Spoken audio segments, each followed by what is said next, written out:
Assalamualaikum warahmatullahi wabarakatuh. Hai guys, hari ini kita jalan-jalan di tempat pemandangan yang berada di Ngarai Siano. Lihat tuh guys.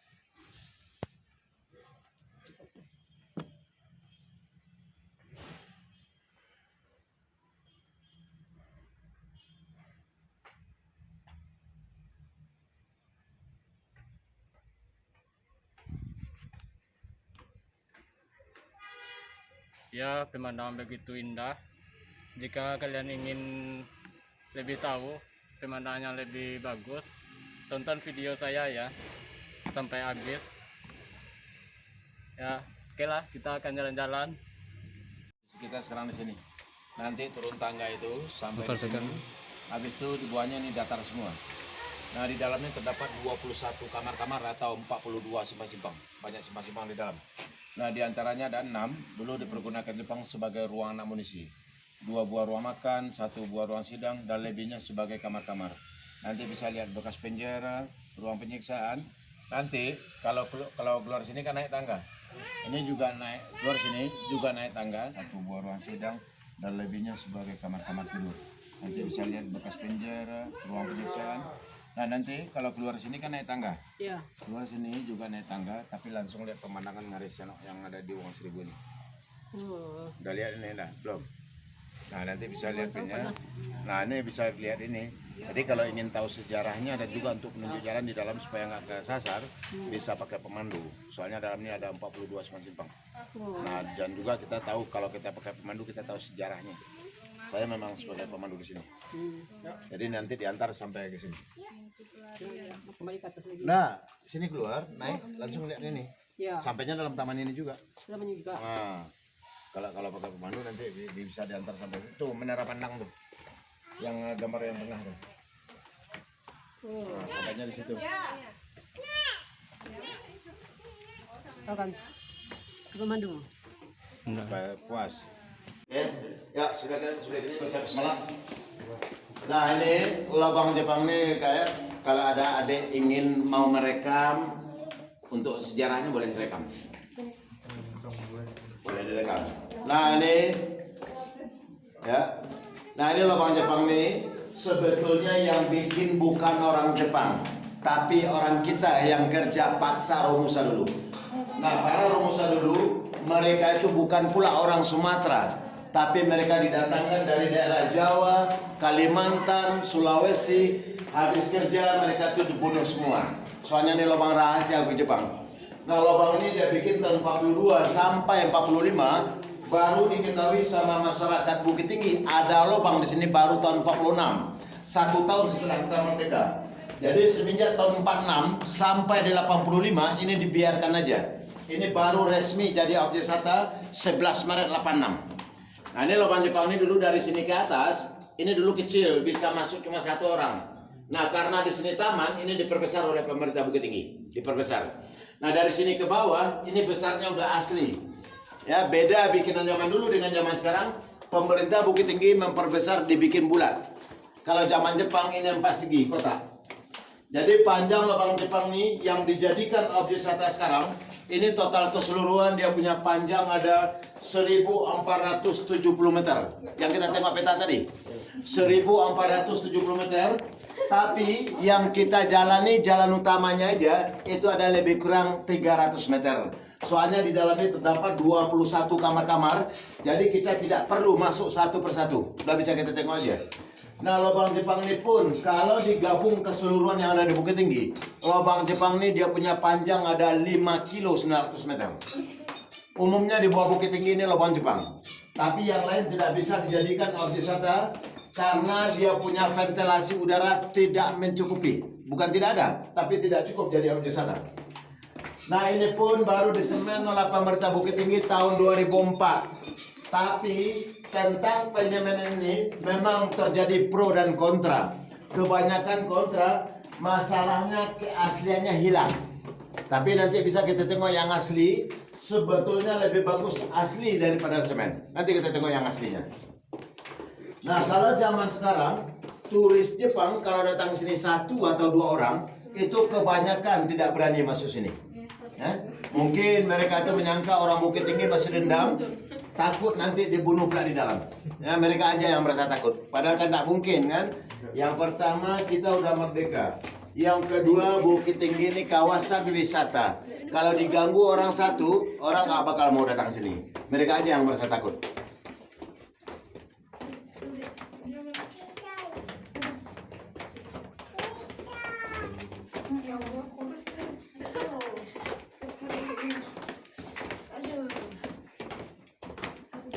Oke, kita kumpul sini dulu.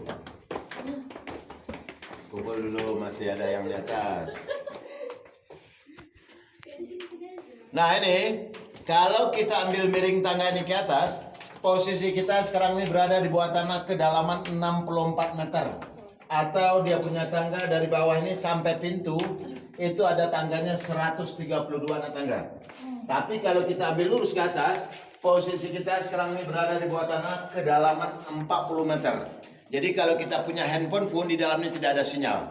Jadi kalau ada pengunjung yang kesasar mau telepon ke atas nggak bakal bisa. Tidak ada sinyal di dalam. Kita berada di bawah tanah kedalaman 40 meter. Nanti kita ambil foto di sana nanti yang lebih bagus.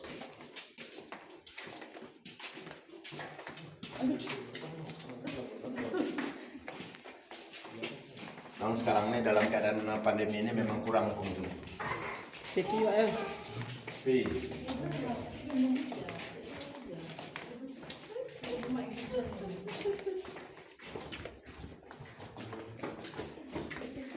Itu kecil juga, kecil. Nah, ini banget.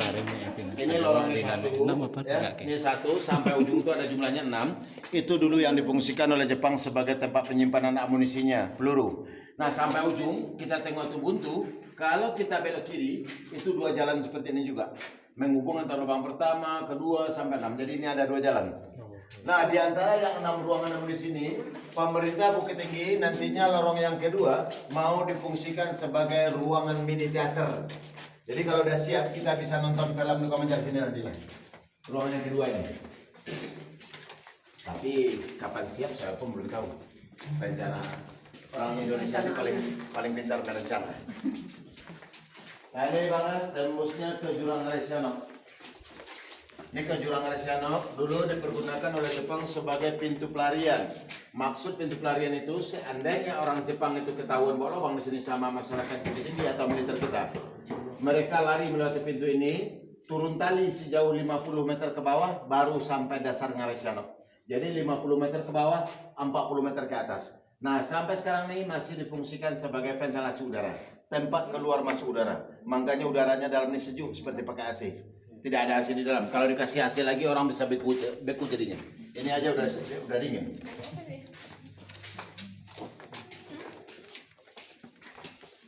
Nah, kalau zaman sekarang ini kalau terjadi perang di Indonesia, Bang, ini untuk sembunyi orang Bukit Tinggi sudah ada. Nah, tapi jangankan perang, ribut-ribut aja orang Bukit Tinggi tidak mau. Nah, ini dulu lubang Jepang ini dulu sewaktu dipugar jadi objek wisata atau 85, di jalan-jalan yang kita tempuh ini dulu banyak ketemu tengkorak. Jadi tengkorak-tengkorak itulah pemerintah Bukit Tinggi dikubur tempat yang lain. Masalahnya mereka itu kan masih manusia. Dan juga lubang Jepang ini pun sebelum dijadikan objek wisata melalui orang pintar atau dukun pun sudah dibersihkan dulu. Insya Allah semenjak dibuka jadi objek wisata 86 sampai sekarang insya Allah mana-mana aja. Saya pun jadi pemandu di sini juga baru semenjak tahun 86 tuh. Baru 35 tahun.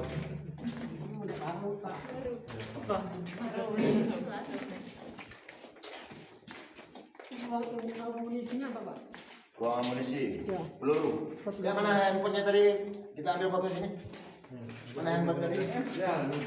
Kenang-kenangan di sini foto dalam lubang Jepang.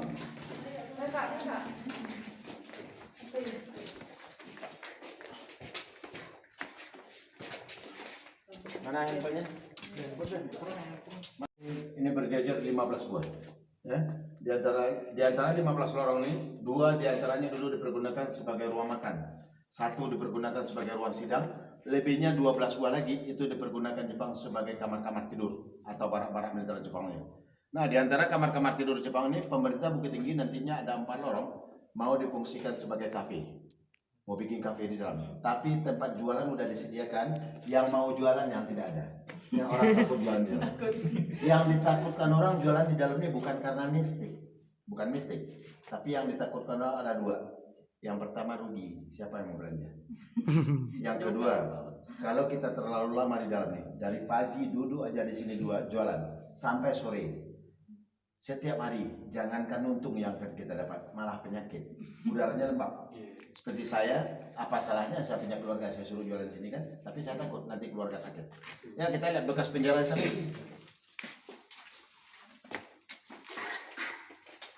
Jadi semua apa yang mau dibikin tidak diteliti dulu.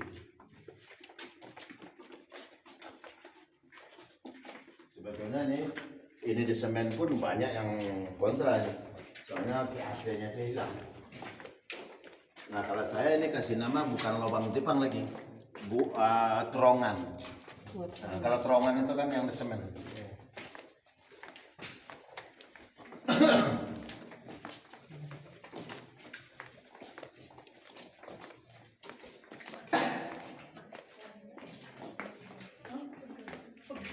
Nah inilah bang, yang mau dijadikan kafe di tempatnya. Tempatnya udah disediakan. Nah akhirnya mau bazir jadinya kan. Siapa yang mau jualan di dalam? Saya dikasih gratis saja, jangan berbayar, gratis saja nggak mau.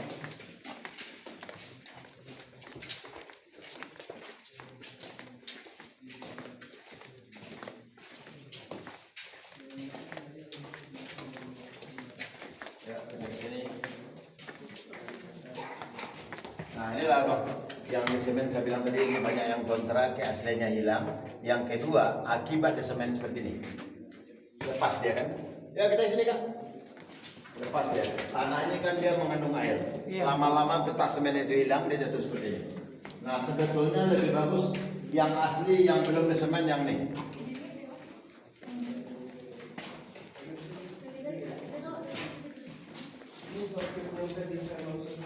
Nah inilah yang aslinya Pak. Sebetulnya kan lebih bagus kayak gini nih daripada semen. Nah, bayangkan semenjak tahun 42 sampai sekarang ini tidak ada yang rusak, malah ada semen ada rusak jadinya. Ini kita tengok bang di atasnya agak mengkilat-kilat dia kan. Ya kita lihat pakai penjara sini.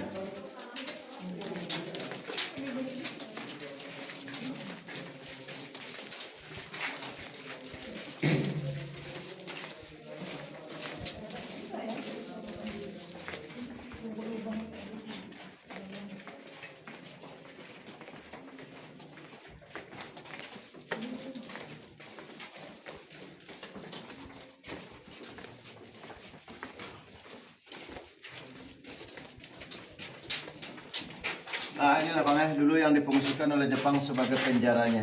Ini penjaranya ini dulu panjangnya ke dalam ada lebih kurang 15 meter. Tapi sekarang kita tengok itu udah pendek. Itu bukan karena longsor, bukan longsor. Tapi jalan ini sebelum dikasih batu ini dulu tanahnya nggak rata. Dikatakan dulu lebih-lebih tanah itu waktu pemugaran mereka buang ke dalam nih. Makanya sekarang pendek. Nah guna penjara ini bagi orang kita yang membangkang mau kerja, mereka dipenjara di sini. Setelah itu mereka disiksa. Setelah mereka mati semua, mereka tuh bukan dikubur, tapi sungai melalui lubang ini.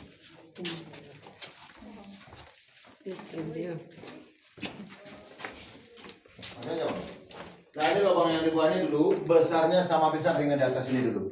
Tapi sekarang udah kecil, memang disengaja diperkecil untuk menjaga keamanan pengunjung. Jadi mayat itu mereka tarik sampai di sungai, baru mereka dibuang dalam sungai. Jadi dihanyutkan air, bukan tinggal dalam lubang ini seperti lubang buaya. Nah ini pintu masuknya aja yang kecil. Di dalamnya pun kita bisa berdiri seperti ini juga. Dalamnya besar. Yang atas ini fungsinya sebagai pintu pengintai. Seandainya ada musuh di luar, mereka naik ke atas, kelihatan jalan raya ke Ngarai Sianok sekarang. Nah ruangan ini mereka bilang dapur itu sebagai tipuan aja. Malah ini difungsikan oleh Jepang dulunya sebagai ruang penyiksaan.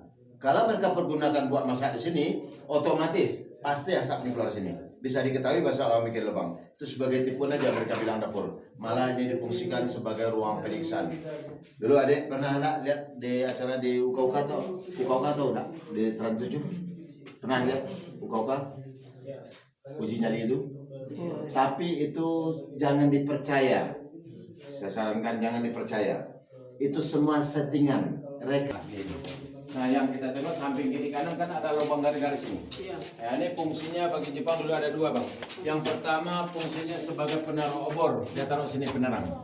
Pakai obor. Yang kedua, sampai sekarang ini masih berfungsi sebagai peredam suara. Biasanya kita kalau di dalam gua kan bergema. Iya. Nah, sekarang berteriak pun kita sini tidak ada gema. Berapapun kuat kita berteriak, nggak ada gema di sini. Nah, setelah ada semen, ada gema jadinya karena ini udah tertutup. Itulah gunanya begitu, Bang. Memang Jepang kita tahu Jepang badan yang pendek, otak sejak dulu udah banyak. Kalau orang kita banyak yang tinggi, tapi otak nggak panjang, pendek. Banyak yang pendek.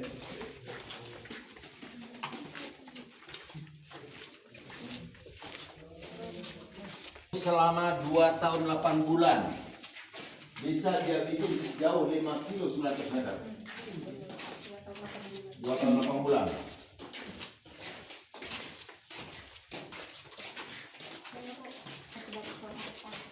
Nah, ini dinamakan sebagai pintu penyergapan. Di ujung sana 10 meter ke bawah, sekarang ini udah ada jalan raya. Kalau dulu jalan kecil aja. Nah, seandainya ada masyarakat yang lewat di jalan itu membawa hasil panen, setelah dia intai dari pintu pengintai tadi, mereka disergap, langsung mereka dibunuh. Masalahnya kalau orang Bukit Tinggi disuruh kerja sini, mereka akan mengintau daerah. Makanya para pekerja didatangkan dari luar. Maksud mereka didatangkan dari luar seperti itu, seandainya orang Jawa itu sempat lolos di sini.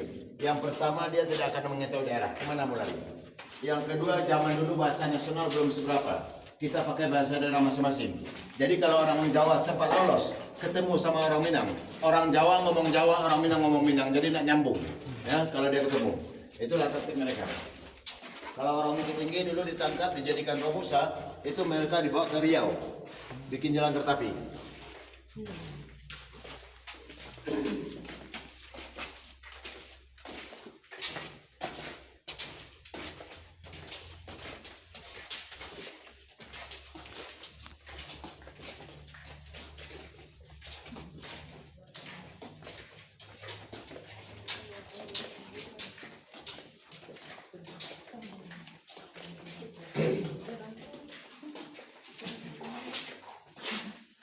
Nanti kalau ada terjadi perperangan di Indonesia ini kayak kakak boleh datang ke Bukit Tinggi sembunyi sini.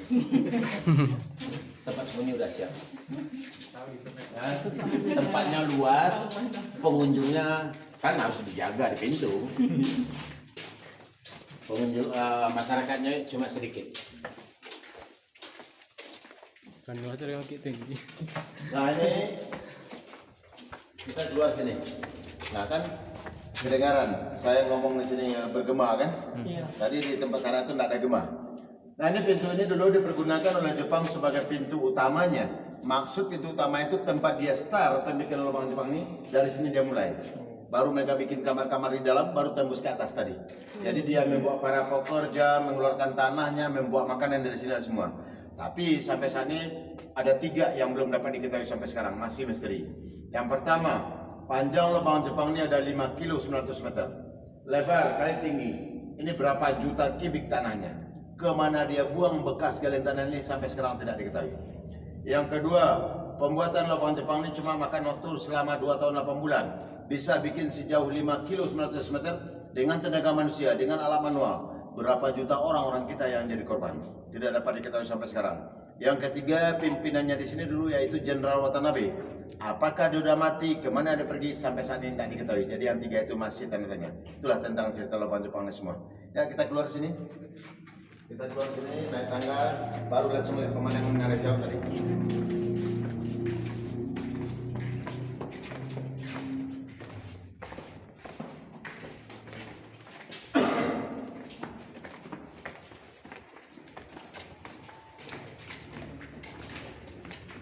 Saya belajar sebelum pandemi, saya kalau udah jam segini ini bawa tamu ke dalam udah 3 kali ini paling kurang.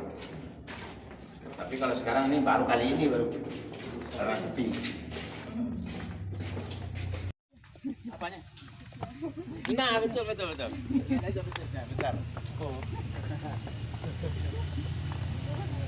Cepat juga dia tangkap ya. Kalau besar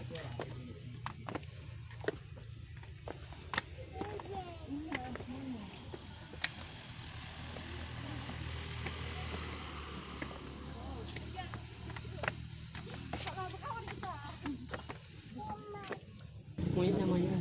Temannya yang Jumlahnya udah. temannya yang mana? Kalau yang monyetnya satu. Temannya. Itu tangganya sampai bambu itu. Sampai bambu. Nah, itu udah habis. Pemandangannya dari atas. Iya, dari atas.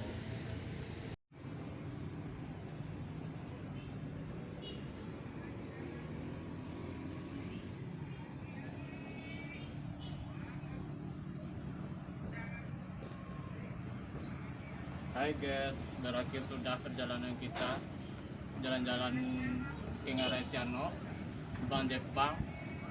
Tapi jika kalian ingin tahu perjalanan kita selanjutnya, video-video selanjutnya, jangan lupa ya subscribe, like, komen, dan aktifkan tanda loncengnya yang ada di bawah ini. Oke?